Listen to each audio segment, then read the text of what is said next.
বং কিচেনে তোমাদের সকলকে জানাই স্বাগত। আশা করি তোমরা সবাই খুবই ভালো আছো। আজকে আমরা তোমাদের সঙ্গে শেয়ার করে নিচ্ছি অত্যন্ত পুরনো একটি রেসিপি, যেটা কিন্তু প্রায় সকল বাঙালিদেরই খুবই পছন্দের একটা রেসিপি, যার নাম হলো মানকচু বাটা। বাঙাল একটা রেসিপি। এই রেসিপিটা একটু বানাতে খাটাখুটনি থাকলেও একবার যদি বানিয়ে নেওয়া যায়, তাহলে কিন্তু এক থালা ভাত কিভাবে শেষ হয়ে যাবে নিমেষে সেটা কিন্তু বোঝাই দেয়। তাহলে চলো দেখে নেওয়া যাক কিভাবে বানানো হচ্ছে এই রেসিপি। তবে তার আগে তোমরা যদি চ্যানেলে নতুন হয়ে থাকো, চ্যানেলটাকে এক্ষুনি সাবস্ক্রাইব করো এবং লাইক কমেন্ট করে জানাতে ভুলো না কেমন লাগছে আমাদের ভিডিও তোমাদের। তাহলে প্রথমে এই রেসিপিটা বানানোর জন্য আমাদের যে উপকরণগুলো লাগবে সেগুলো আমরা দেখে নিচ্ছি।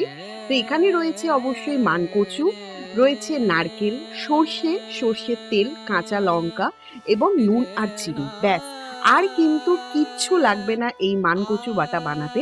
তোমরা অবশ্যই কারা কারা মানকচু বাটা খেতে পছন্দ করো কমেন্ট করে জানিও। তো সবার প্রথমে যেটা আমাদের করতে হবে সেটা হচ্ছে মানকচু বাটাটাকে কিন্তু ছাড়িয়ে নিতে হবে। তো এখানে আমরা নিয়ে নিয়েছি 500 গ্রাম মানকচু বাটা, মানকচু। তো কচুটাকে একটা ছুরির সাহায্যে কিন্তু কচুর যে খোসাটা সেটা কিন্তু এইভাবে আমরা ছাড়িয়ে নেব। তো ছুরি দিয়ে এইভাবে ছাড়িয়ে নিলে কিন্তু অনেক বেশি সুবিধার হয়। তোমরা চাইলে বটিতেও করতে পারো।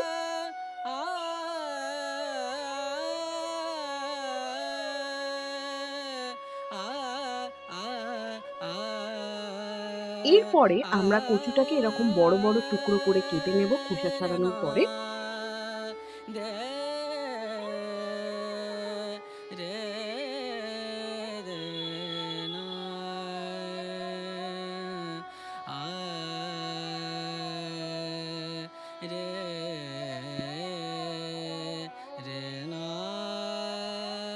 এখানে কচুটাকে বড় করে কাটা হয়ে গেছে। এরপরে যেটা করতে হবে, একটা বাটি নিয়ে এখানে আমরা নিয়ে নিয়েছি গ্রেটার, এবং গ্রেটারের যে বড় দিকটা রয়েছে সেই দিকটা দিয়ে কিন্তু এইভাবে আমরা কচুটাকে গ্রেট করে নেব। তোমরা যদি এটাকে আরো মিহি করতে চাও সেই ক্ষেত্রে কিন্তু যে গ্রেটারের যে ছোট যে কাটারটা রয়েছে সেটার মধ্যেও কিন্তু তোমরা গ্রেট করে নিতে পারো।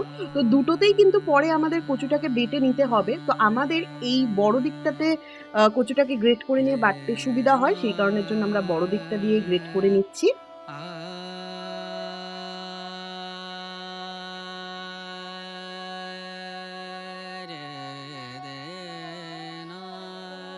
এখানে কিন্তু কচুটা আমাদের গ্রেট করা হয়েই গেছে, আশা করি তোমরা দেখতেই পাচ্ছ। তো এরপরে যেটা করতে হবে, এখানে আমরা নিয়ে নিয়েছি নারকেল। তো এখানে আমরা একটা ছোট নারকেলের হাফ মালা, নারকেলের হাফের একটু বেশি পরিমাণে নারকেল কিন্তু আমরা নিয়ে নিয়েছি, এবং নারকেলটাকে কিন্তু এখানে আমাদের আগে কুড়িয়ে নিতে হবে।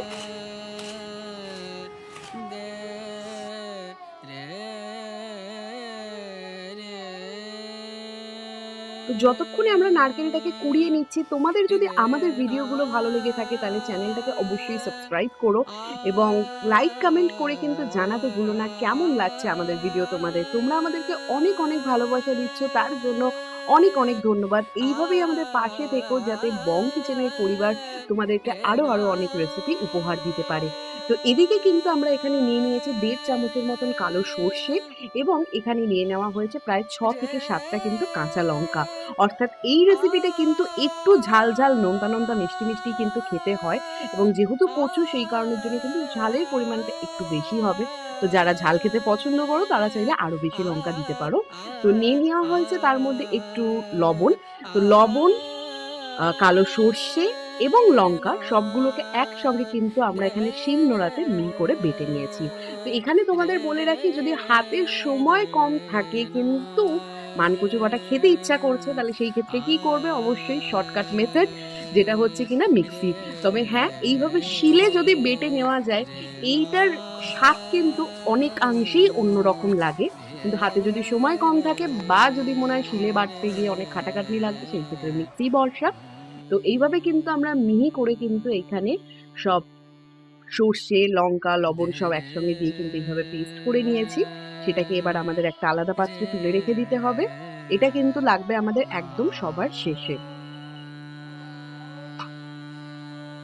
এরপরে আমরা যে কচুটাকে গ্রেট করে রেখেছিলাম সেটাকে এরকম অল্প অল্প পরিমাণে নিয়ে কিন্তু আমাদেরকে শিলে এইভাবে বেটে নিতে হবে। তো তোমাদের যেটা শুরুতেই বলছিলাম যে যদি তোমরা চাও তোমরা ছোট গ্রেটারটাতেও কিন্তু গ্রেট করে নিতে পারো, তাতে হয়তো কারোর কারোর বাটাতে একটু বেশি সুবিধা হতে পারে। তো আমাদের যেহেতু এইভাবে বাটতে সুবিধা হয় একটু বড় বড় করে কেটে, সেই জন্য আমরা এইভাবেই করে নিচ্ছি। আর আমাদের এখানে কচুটার থেকে কিন্তু খুব বেশি জল বেরোয়নি, কচুটা মোটামুটি যেহেতু শুকনোই ছিল সেই জন্য কিন্তু আমরা গ্রেট করার পরে কচুটাকে কিন্তু আর ছেঁকে নিইনি। তো তোমরা যদি দেখো যে কচুটাকে গ্রেট করার পর সেখান থেকে জল বেরিয়েছে, সেই ক্ষেত্রে কিন্তু হাত দিয়ে ভালো করে সেই জলটাকে নিংড়িয়ে নিয়ে কিন্তু তারপরে কচুটাকে বাটতে হবে। আর যদি কেউ মিক্সিতে করো সেম একই ব্যাপার, গ্রেট করে নেওয়ার পরে কিন্তু জলটাকে ছেঁকে নিয়ে তারপরে কিন্তু মিক্সিতে সেটাকে বেটে নিতে হবে। তো এইভাবে কিন্তু আমরা অল্প অল্প করে নিয়ে শিলে এইভাবে বেটে নেব।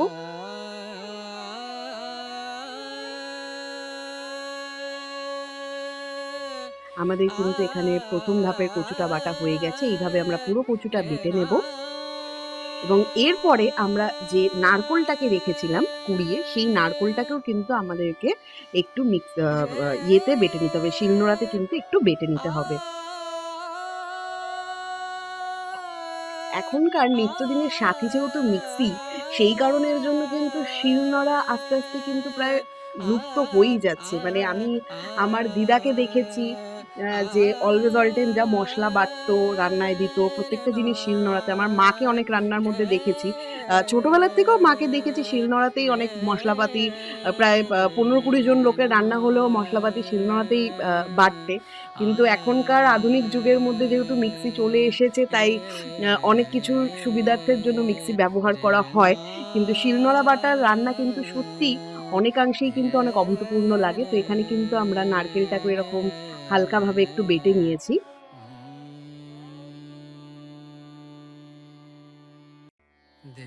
এবার যেটা করতে হবে, এই সব কটা জিনিসকে কিন্তু একসঙ্গে ভালোভাবে মিশিয়ে নিতে হবে।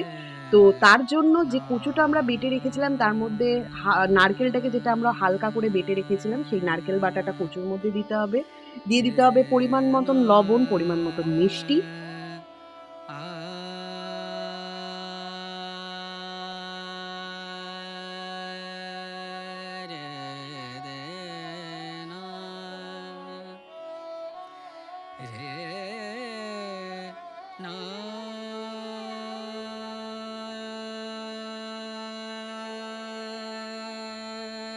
এরপরে আমরা যে সর্ষেটাকে বেটে রেখেছিলাম কাঁচা লঙ্কা নুন দিয়ে, সেটা দিয়ে দেওয়া হলো এবং দেওয়া হবে এর মধ্যে পরিমাণ মতন সর্ষের তেল।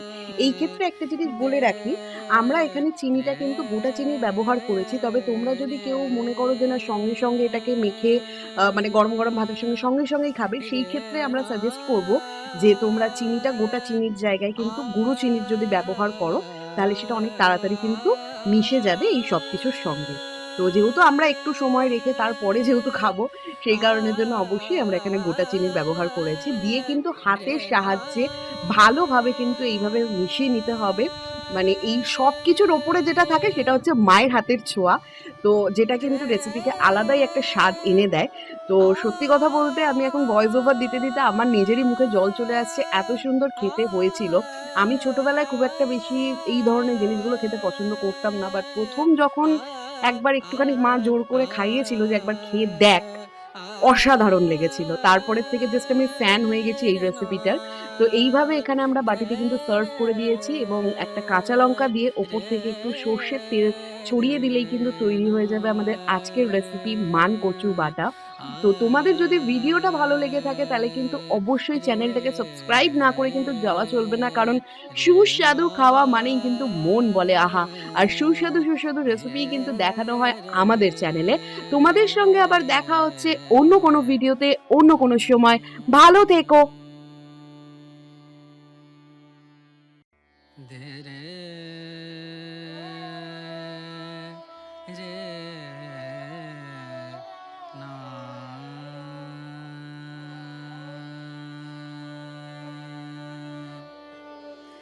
রে